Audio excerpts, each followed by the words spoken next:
One of the things I see constantly online, especially, is this idea of consistency. To be successful, you have to be consistent. To be a good leader, you have to show consistency in how you show up.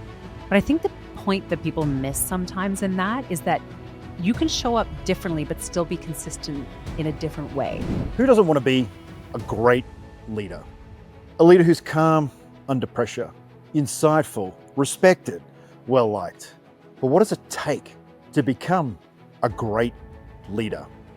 Hey, I'm Boo, and welcome to my podcast. The Few Leadership Podcast defines great leadership and what great leadership looks like. And I've found some of the world's best leaders or experts in the field of leadership to help you accelerate your leadership journey so you can be an ace at the game of leadership. If you're ready to rethink everything you know about leadership, if you're excited about accelerating your leadership journey, let's strap in and ignite your leadership potential.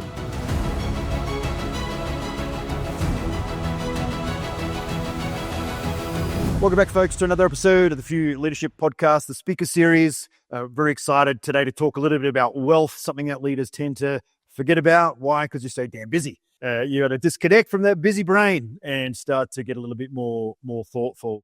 Marissa Teeter, thanks so much for coming on the Few. I'm really excited today to talk about wealth, talk about leadership, to talk about mindset. Thanks for joining me on the Few. Thanks for having me. I'm looking forward to it. These are all of my favorite topics rolled into one, so it'll be great. Also, I don't think we've had anyone talk about wealth yet, which pretty much goes to show how much of a low priority it is for people in terms of having those thoughts.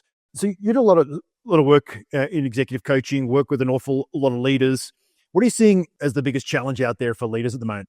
The ability to evolve. You know, I think sometimes as leaders, we figure out our thing. We figure out what we're good at. We build tools in our toolbox, and you know, we're good at figuring out which ones we pull on when, which ones we apply when. But I think the ability to evolve and, you know, evolve some of those tools, maybe reposition some of them, repurpose them, can be challenging. I know one of the things I see constantly online, especially, is this idea of consistency, right? You know, to be successful, you have to be consistent. To be a good leader, you have to show consistency in how you show up. But I think the point that people miss sometimes in that is that you can show up differently, but still be consistent in a different way. So you still have to leave space to pivot, evolve, and, you know, show some growth, and then show up and be consistent in those ways. Consistency doesn't mean doing the same thing all the time. It just means when you choose a path or choose a direction or decide to utilize a tool, that you find a way to be consistent in that. So to answer your question, I think a lot of it is around this idea of evolving and being what the moment calls for. And, you know, I know that we all love this buzzword of authenticity, but trying to make it your own, right? How can you show up and evolve and do something differently that maybe feels uncomfortable, and make it your own so you can feel as comfortable as you can leading in that way? Yeah, I think there's a mistake when people see that word consistent and then transfer it into, I got to be the same. If I'm consistent, I'm always doing the same thing. I'm always showing up the same way. And it's a really great, I guess, insight into the difference there. And that word evolve, gosh, it's a core word within our business. When people say, hey, I need you to come to an event, we're doing a big transformation. I'm like, well, already you've just made it harder than it needs to be. The transformation is a big job. And it's a job that actually never happens, because by the time you transform, you got to transform again. You got to transform again. You just got to keep iteratively evolving. So in your mind, what does evolution look like for a leader? I mean, I think it's an inside job first. I think you have to look at yourself and really figure out where there's opportunities for you to grow, which probably takes a little humility, takes a little bit of, you know, honesty and maybe some vulnerability to go, where can I do better? Where can I show up better? Sometimes that's reflected back to us in our teams, where we see gaps in our teams. Sometimes is where we have gaps in terms of how we're able to lead and how we're able to support our teams. I think sometimes as leaders, we think we need to have all the answers. We need to have it all figured out. My favorite words as a leader are, I don't know. I lean on those a lot. And it doesn't mean I'll never know. And it doesn't mean I won't get someone an answer, because if I don't know, that my job now is to help you find an answer. But I do think it really comes down to figuring out, where can we grow and evolve? Like, as adults, we don't learn new tricks very often, right? We're not out learning new things, or, you know, so I always challenge people to stretch themselves and figure out ways that they can grow and evolve, especially in the most scary ways, because that's probably where you need to focus the most. And if you're not sure where to start, look at where the gaps are in your team and how you can model by example to grow and evolve your skill set, your mindset, just how you show up day to day to further support your team. But I think it starts as an inside job first, and it makes it easier to then reflect that back on your team. It's a little like bringing intention to change, because we always hear those words, oh, everyone fears change. No one wants to change. I've got this team and everyone's afraid of our new strategy that's going to be different. And it's almost that philosophy, whereas if people didn't like change, why would you go on a holiday? Why would you change from an office environment to a beach? It seems to me that the challenge is not the change, it's the unknown of where the change is. The unfamiliar. Maybe it's the English language in that one word can mean so many things and so many different things to so many people. So in your coaching practice, what does a leader benefit from in coaching? What does a leader look like before and after? And I like how you said it's a personal journey, and it's so hard to lead when you see these organizations that come up with these big templated leadership systems and leadership models where this is the way we want you to lead. And then you see leaders disengaged, and you see these programs where about 8% of people see that there's value. What are some of the core concepts of leaderships, and what are some of the elements that you can adapt to, I guess, your own leadership practice? Yeah, I mean, it's a great question. I mean, I would say I don't have any two clients that are exactly the same. I don't think they necessarily come to me for the same reasons, but there are certainly a lot of similar teachings, or a lot of ways we kind of, get there. There's a lot of commonalities. And, I think sometimes leaders try to speak to leaders from their own company and their own industry to find commonalities and learnings. And I'm always encouraging leaders to speak cross-functionally, cross industries. Just because I'm leading an organization, let's say in the wealth space, and you're leading one, let's say in the tech space, we could probably find a lot of common ground based on what we go through. I think a lot of my clients are looking for understanding, right? Feeling it's a very lonely journey at the top, right? And again, I encourage people to have conversations with other leaders, but it's also very hard to show that type of vulnerability to say, hey, again, I've made it to the top. I'm very successful, quote unquote, whatever that means to you. I have this big title. I should have all the answers. I should have it all figured out. I can't show weakness. It just feels very lonely. And a lot of these individuals end up taking it out on their spouse or their friends, or they go home and they try to talk to them and they don't really understand. So I think first and foremost, I'm trying to create a space of understanding. So if you need to talk to somebody, I've been there. I've been an executive leader for many, many years, and, in various capacities, and dealt with various situations. So I try to first create a space of understanding so that I can be that person that you come to. On the flip side of that, we're looking to solve specific problems, right? What are the things that you think you're facing? What are the skills that you think you need to evolve? And a lot of it, I think, comes down to communication. Maybe communication styles that may have worked in the past that don't work before. Maybe in this day and age, there's a higher pressure on executives and leaders to be more public facing through different platforms like podcasts, like social media, like video conferences, webinars, things of that nature. So they want to be able to show up as their best selves. So we really work on how do you get all that intelligent stuff in your head, out of your mouth, sounding just as intelligent and eloquent. We also work on the humanity and the work-life harmony, which happens a lot. I think there's an expectation of executives at a certain level where they think they just have to sacrifice their life and their souls to be successful and to show up in their jobs. And I challenge them all the time. Why can't you be the person who does it differently? Why can't you be the person who creates just as much impact, puts out just as many results, does just as much good, but does it differently without selling your soul?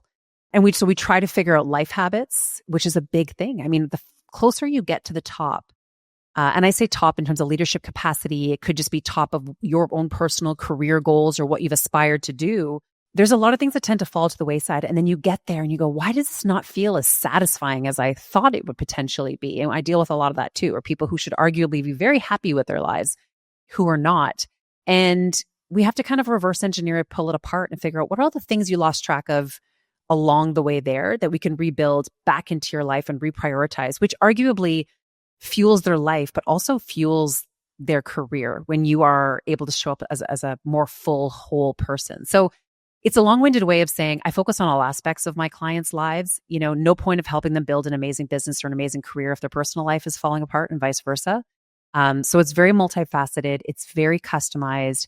but we really try to break it all down and build it back up in a safe place of understanding and openness where we can really kind of get into it in a way that a lot of these leaders can't with other people. It's almost like, and I love the word intention, it's almost like we don't bring the intentionality towards who we are at home, who we are as a leader, who we are at work. And it ends up this blended mess where life invades business, invades the way we lead. And then the way that we lead and the way we run a business goes and bleeds over into our home life as well. What do you think are the most important attributes in a leader that you would want to follow? Well, I kind of admit, I guess for me, I kind of said it earlier, was I don't need someone that knows everything, but I need someone who's willing to figure it out. And I don't need someone who, and maybe the best analogy is, I think for the longest time as a leader, I felt like I needed to know how to do all the things my team was doing, or I needed to be the best, kind of that lead by example mentality. But I kind of brought me to the idea of a, I guess, a symphony and a conductor of a symphony. The conductor of a symphony, their job is to bring out the absolute best in every single musician in this ensemble. You know, can a conductor play every single instrument? Not likely. Can they maybe play one or two? Possibly. But their ability to show up and do what they do to tee up this ensemble, this orchestra, this symphony, to not only bring out their individual best, but to collectively show up and work together, that is a magic of the leader. And so I think for a lot of leaders, you're either too micro or you're too macro in terms of how you show up, or you're maybe too focused on the ensemble versus the individual performance, but instead understanding how both of those are connected and so reliant upon each other. How can you help each individual team member or person around you in your community, whatever that looks like, be it your business community or, you know, however you show up as a leader, how do you help them perform at their best, but also collectively that synergy that can be created together? So I think for me, as a leader, that ability to balance those two pieces is immensely critical. And again, you don't need to have all the answers, but you really need to know where to find them and how to bring out the results or the answers that you're looking for in your team. Yeah. And how empowering is that? Like if you don't know something and then you ask for your team and they feel useful and they feel respected for their opinions. I mean, saying I don't know can be such a powerful catalyst for building and engaging a team. Marissa, we've got a little segment here. It's called "What's Your Call Sign?" As a fighter pilot, we all have a call sign which has some link to our personality. So, what would your clients call you as a coach? What do you think they would, if we were to ask them to give you a call sign? What do you think it would be? This may not be the most powerful, but I have been referred to Mama Marissa before, where I take pride in taking such good care of my clients as if they were my own children, which may not leave the right visual or analogy, but it's the role that I want to play. It's the role that I want to play in my friend group. It's the role that I want to play in my family. I want to be that person you can rely upon no matter what. I want to be that person that you know is not going to judge you, that's going to be there for you, like a mom would be, right? I think I try to, and I am a mom, so maybe I come by it honestly. But yeah, I mean, I also think, my own leadership podcast is called Teeter Talks. And I do think a lot of people would probably know me for my ability to chat. So good or bad, you can take that for however you wish. But so maybe something between those two is perhaps where I would go. Where does your call name come from? Mine has its origins in a bovine disease where cows have chronic diarrhea. It was my last name is Bacusis, and my original call sign was brucellosis, which was foisted upon me because I was 19 years old. I was cocky. I thought I knew everything, and we tend to bring pilots down a peg by giving them a bad call sign. So if you ever meet a fighter pilot in your travels and they got a bad call sign, usually means they got a big ego. And then boo, it translated into boo because that's about as far as anyone could get through my last name. When my drill sergeants would yell at me. So I learned very quickly to wind my head in and put the cotton wool pull it out of my ears and put it into my mouth, which was super important. Now, Marissa, one of the things that leaders don't do very well, because it seems like they're busy all the time, is actually focus on building wealth and building legacy. You've been in the wealth space for over 2 decades. I mean, you see people that put it first and foremost, and no doubt you see people who are like, oh, I'm getting older and I've got nothing to show for it. Why do leaders make such a big mistake? Why do human beings make such a big mistake when it comes to acquiring wealth? I mean, I would say it's two-pronged. If I think a lot of us have, well, we all have our own relationship with wealth. And I think for some of us, we learn it in all the wrong places, maybe from your parents, or you don't learn it at all. So you start putting the pieces of your own relationship with money together, and you don't necessarily have the most healthy relationship with money. A lot of people fear it, don't understand it. There's a lot of ignorance there. It's not a healthy connection to money. Some people think it's going to disappear. Some people think there'll always be more. And so I think it's understanding what your own relationship with money is, how it makes you feel, the moments where you feel good about money, what's happening, the money moments where you feel bad about money, what's going on in your life. I think the other part of it is the optics. And again, going back to the expectations of someone who's a leader or successful, is that people try to be what they think a leader should be or look like or act, or what kind of house they should have, or what kind of car they should drive, what kind of clothes they should wear. So they try to show up in this persona. And I think a lot of people get lost in the persona of wealth as opposed to the work to actually build wealth. I mean, wealth building is a very simple concept. You have to save more than you make. You have to make wise choices around the money that you do save. You can't spend more than you have. And you have to have a lot of patience, and you have to think about it over the long term in terms of, I'm not going to necessarily feel the ROI today, but it will come in the future. So it's a significant leap of faith that's fueled and fostered and held up by very kind of specific actions that require you to kind of stay committed to the end goal. And I just think a lot of people get lost in the persona of what a leader should look like and be like. And it's tied to our ego. It's tied to our self-esteem. And again, it's the money relationship that often gets us into trouble. If you're enjoying the show, I'd just like to ask of you a little favor. We're on a mission here to ignite the world's leadership potential. We need to reach out to as many leaders as we possibly can. So if you're enjoying the show, I just ask you to leave a review, to subscribe, to help introduce this podcast to other leaders to join you on your journey to flawless leadership. We're going to head back to the episode now. I hope you've enjoyed what you've learned today. Please remember, let's ignite a movement of flawless leaders. Subscribe, leave a review.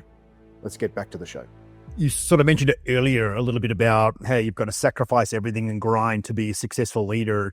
And I think the wealth side comes into that as well, because we're so often fed nonsense on social media around successful people posting on social media in a business jet, in a Lamborghini, in Gucci suits.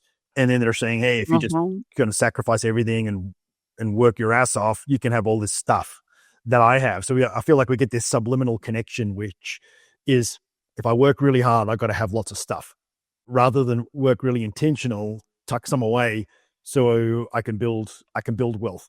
Is there anything in the world today that's kind of beyond that, that's getting in the way of people creating wealth? I mean, if you look at what, our parents and grandparents had when they were younger and their ability to buy a home, and is there kind of any tricks or psychological roadblocks that people are experiencing now that's putting them on the wrong pathway? I mean, my kids have almost given up on wealth. They're basically, what's the point, Dad? Like, That does not sound promising for you. No, I know, because I'm constantly trying to, tell them what to do. Yeah. And you got your savings, and let's put it in a house and pay off the house rather than pay someone else's rent. Or if you're going to rent a house, put that capital. I try to explain to them that when you're 18 and you've got no cost of living, you can still live with mum and dad, you're borrowing a car, you can share a house, that is the time and the exponential growth with compounding interest that you can have if you're a little bit smart. But it does feel like there's a bit of a narrative out there, which is, oh, my mum and dad were lucky. They lived in a time where you could afford a house, and therefore I'm giving up. Like, where does this all come from, and how do we stop? How do we nip it in the bud? Well, I think you alluded to the first thing is social media. I think, the luxury that our parents had was that they didn't have to go online every day and see what everyone else was doing. The FOMO, to your point, you would see what that person would want you to see, but you didn't see behind the scenes. Someone always asked me, what do you wish your superpower was? And I wish that I could look at someone and a little bubble would pop up over their head and I could see exactly what their net worth is and how they made their money, because the optics are very deceiving. In fact, If you're someone who's made a lot of money, it is a lot harder to spend it. Mm. It is a lot harder to go blow it on fancy cars and fancy things. When you work hard to make it, I mean, that's generally why some people have a lot of money, is because they're very thoughtful in how they spend it.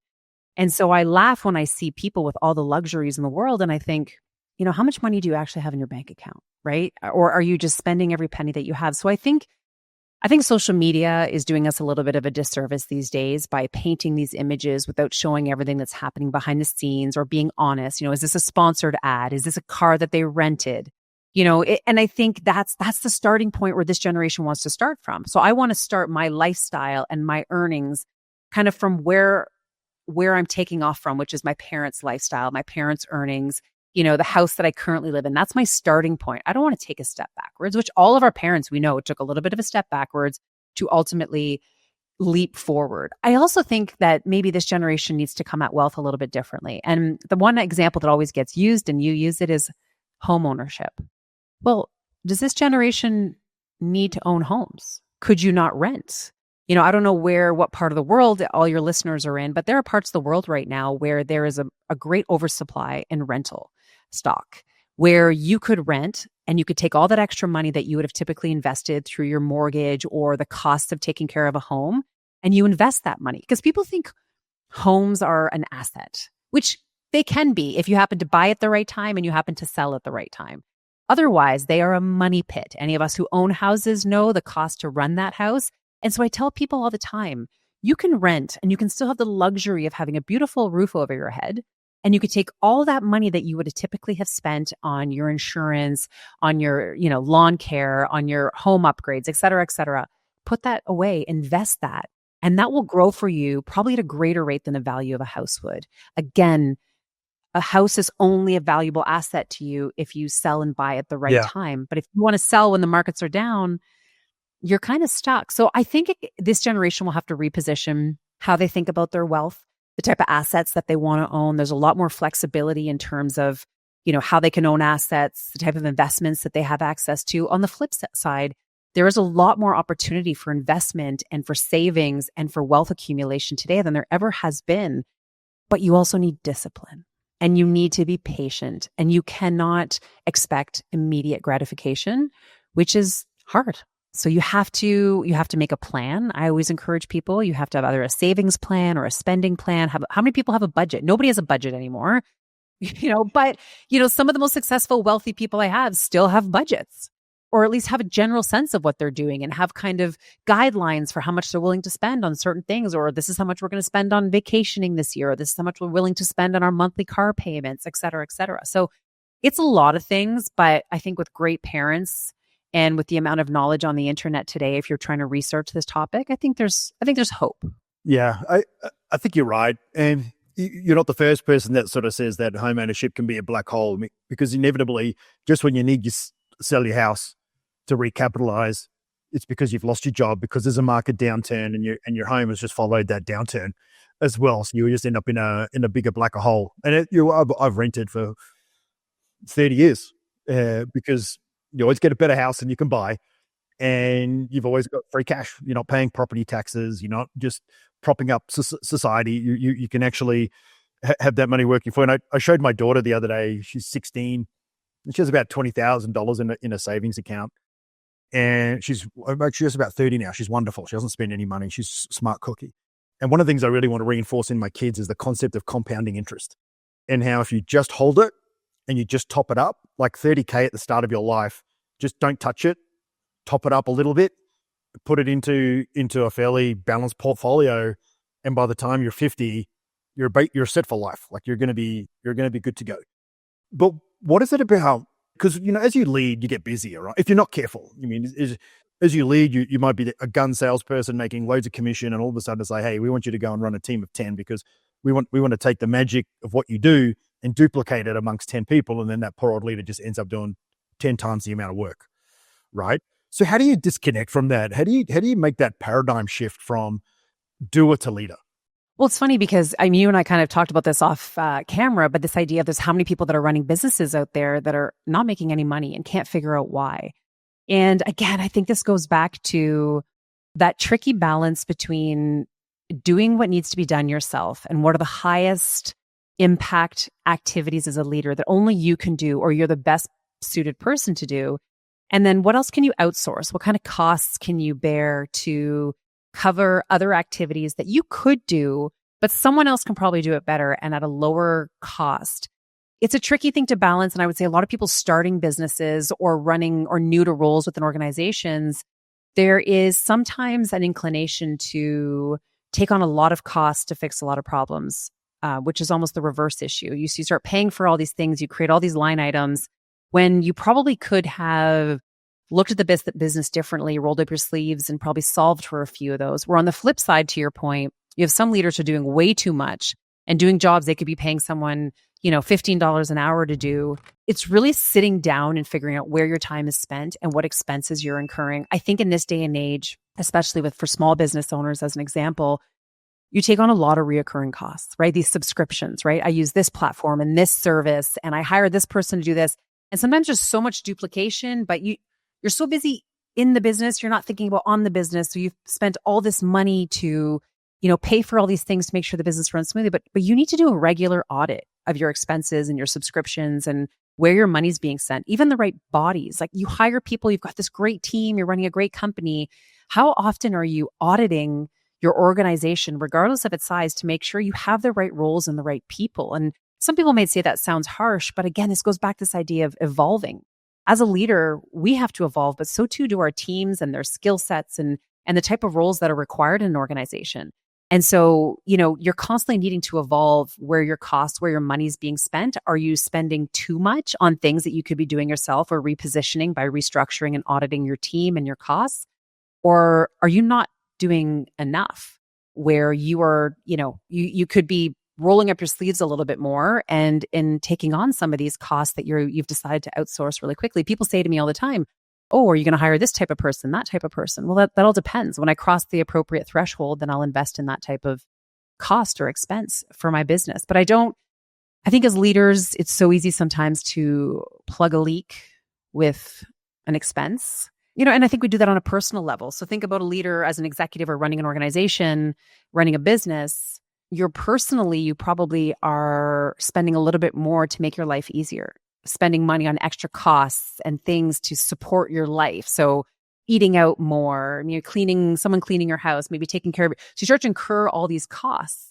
And there always needs to be a mindfulness around not making sure those costs don't outrun your own performance and your ability to generate revenues, pardon me. So I think it's a constant need to recalibrate and look at your books. And if you're not good with money or you don't have a good relationship with money, which means you're someone who doesn't have the ability to understand the necessity to invest in certain things and have delayed gratification and ROI, or if you're someone who just likes throwing caution at the wind and spending everywhere, either way, sometimes you need that person who can give you the right advice to say, hey, I think there's an opportunity for some efficiencies or some evolution around your spending here. Yeah, you kind of alluded to it before. And I think there's that subconscious just way of being, which is I need stuff to feel better, but also I'm really doing this to make my life easier. I'm not doing it to make the business perform better. And I got some advice about 10 years ago, which is, because my wife and I work in the same business together, and it's always, everything you do, frame as being, how can you get the lowest cost labor to allow you to do the higher order thought? Getting just spending money on a cleaner, spending money on a nanny, getting the things that, not that someone else raising your child is a low cost option, but it's that it has its perks. Yeah, but it's important, right? Because you can hire a head of sales that costs an absolute fortune, or you can do the selling, and you can do the high margin, high return work, and not have to worry about vacuuming the floor in the morning, not having to fold the clothes, not having to think about what's for dinner every night. There's all these lower cost options that you can bring as a leader, and I think people. There's a lot of goodness in people, right? Where they feel like I've got to do that work. I've got to do the humble work. I've got to do all of these things because, and everything's got to be equal. And I think right there is the mind shift, right? Which is, what return per hour can I generate based on what I invest? And if you look at every cost in terms of generating wealth, then all of a sudden it starts to become a way more interesting way to view the world. And I think too, sometimes we can maybe get a little bit lost in our own ego to think that you can show up and be the best parent and the best leader and the best at, maintaining your home. And like something's got to give eventually, right? So the question is, how do you maybe call in for supports in certain areas that still allows you to be a great parent when you're there 4 hours a day, but doing it 8 hours a day is not realistic, right? And so I think sometimes we overestimate, I'm great at this, I'm great at that. And then it slowly all catches up with you. Like something's got to give and you've got to decide, and there's some people who say, I love cooking. It's a stress reliever. Okay, great. Do your own cooking. That's, or, I don't want a nanny. I want to that's great. So you find a way to make it work. And I think one of the biggest examples is a lot of business owners, one of the first things they do is they hire an assistant. Don't get me wrong. I think assistants could rule the world. I think assistants do great work.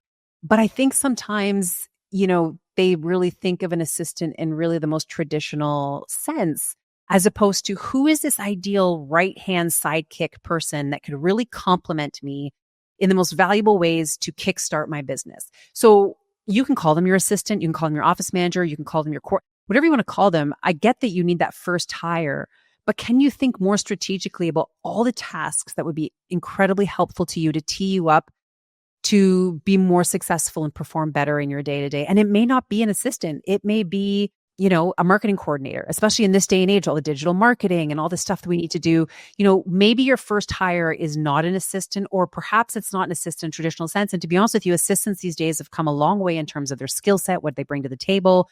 They're really there in this incredible complementary enhancing capacity. But a lot of them are being underutilized because they're scheduling or they're setting up meetings or they're, I don't know, typing. They don't have a system operating. You're just AI can do all that now. Outsource the problem, but you haven't defined it for anyone yet. And you can create, particularly with AI now, right? You can create a system that can do an awful lot for you. Sorry, Marissa, coming towards the end of the podcast, and I really think there's going to be a lot of value here. Busy leader, kids, busy life. If I'm really busy, what's just one or two things I can hang my hat on or put down on a piece of paper that helps me get a little more intentional about managing my wealth and starting to accumulate wealth? People are not going to like it, but you need a budget. And for your business, you have a budget. For our countries, we have budgets. So why for your personal life would you not have a budget? I think it is really compelling for people to see where their money is and isn't on paper. I think it gives people a lot of peace of mind sometimes knowing, because there are people at different ends of the spectrum. There are people who are making 6 figures, 7 figures, literally living paycheck to paycheck each month, where if their income stopped one month, they'd be in a lot of trouble. You have the same type of people who are making sometimes 5, 6 figures, but who are living way better than the people making 7 figures because they are budgeting and they're living within their means and they're feeling good about their choices and they know where their money is. And they have money put away in case something happens. So I would say making a budget. I think you need to put down on paper where your money is going today. And you may not like where it looks, or it may make you feel pretty good.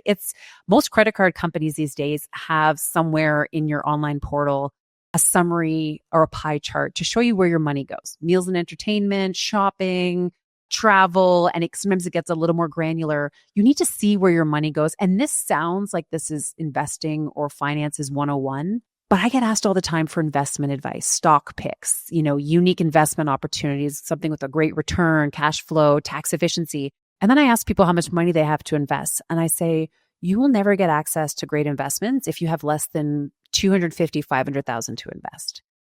That is the reality that we're facing in our industry today. That's, I say that as someone who's in Canada, but this is relevant around the world. You want access to the best investments, you need to have a nice little nest egg put away to be able to do that. And in order to create that nest egg, you need to budget. You need to put away more than you're spending, and you need to create some safety and peace of mind for yourself. The amount of anxiety that people have over money these days, the amount of we all know the relationships that are breaking up, businesses that are failing, things that are happening because people are just mismanaging their money. And I would say not even on purpose. People just don't know where their money's going. So number one, I would say budget. Number two, you need money to make money. So if you don't have a nest egg, and if you don't have a considerable nest egg, it is going to be a challenge for you to access some of the greatest investment opportunities out there, or to get access to some of the best investment advisors and financial planners out there. You also need to think about more than just your money. You need to think of your wealth as a larger part of your financial well-being strategy. What is your risk management strategy? What is your legacy planning strategy? What are all of these tough conversations you need to have now so that you're prepared when life happens? Because they're not sexy conversations. They're sometimes uncomfortable. But a lot of leaders, especially a lot of successful people who have considerable wealth, large pensions, options, a lot of complexity around how they're paid, or have multiple properties, multiple businesses. There's so much risk there for you and those you care about if your ducks are not in a row as it relates to risk management, insurance, legacy planning, tax planning, and everything else that consists strong estate planning. So that is a big part. If you're having conversations with an investment advisor and they're only talking about returns and investment products, you're with the wrong person. Your conversation needs to be holistic, and they need to take care of all aspects of you so you can go do what you do in life and in business. Awesome, Marissa. Thanks so much for those insights. If you want a little bit more from Marissa, just scroll down. All her links are in the show notes. If you're listening to this in the car or in your commute, it's marissateeter.com, Tetter. Grab on the podcast. I listened to a few episodes. They're super insightful. Marissa, thanks so much for sharing your wealth of knowledge with the leaders on the podcast today. I'm super grateful for you taking the time. It's been an awesome podcast. Thank you so much for having me. Thank you for what you're doing and all the goodness you put out there. We appreciate it.